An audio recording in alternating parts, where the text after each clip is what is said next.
আলহামদুলিল্লাহ, আজকে আমরা যমুনা এবং পদ্মা নদীর মাঝে অত্যন্ত চমৎকার একটি চরের মধ্যে আমাদের প্রিয় আসলাম ভাই এই পুরো চরের 200 বিঘা জমির মধ্যে উনি আলু, টমেটো, পেঁয়াজ, ক্যাপসিকাম সহকারে অনেক সবজি তিনি এখানে চাষ করেন। তো এখানে এসে আমরা তার ক্ষেতের এই যে টমেটো দেখছেন, এই টমেটো, বেগুন এগুলো আমরা নিয়েছি সবজি হিসাবে।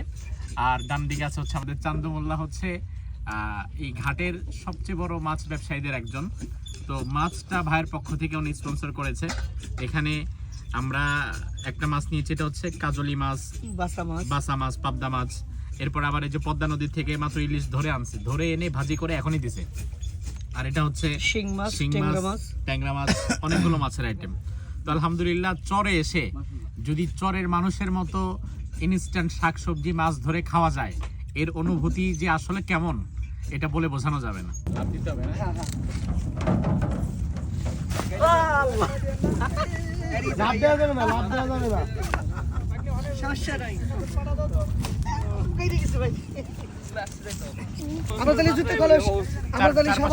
দেখেন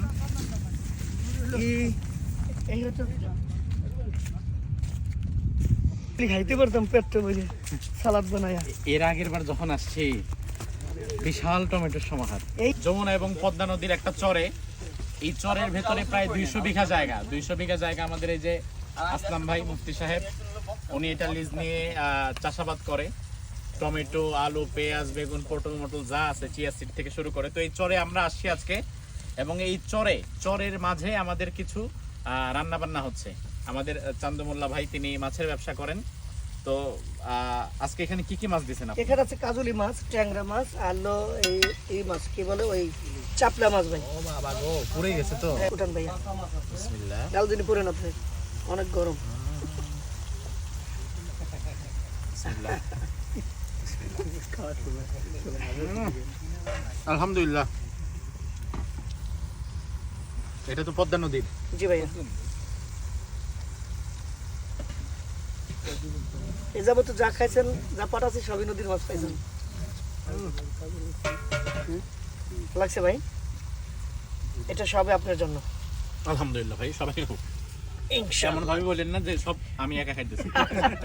সবই আপনার জন্য। আমরা আরেকটা তরকারি দেখি, আরেকটু দিব তোলা। ও এখন দিবেন না?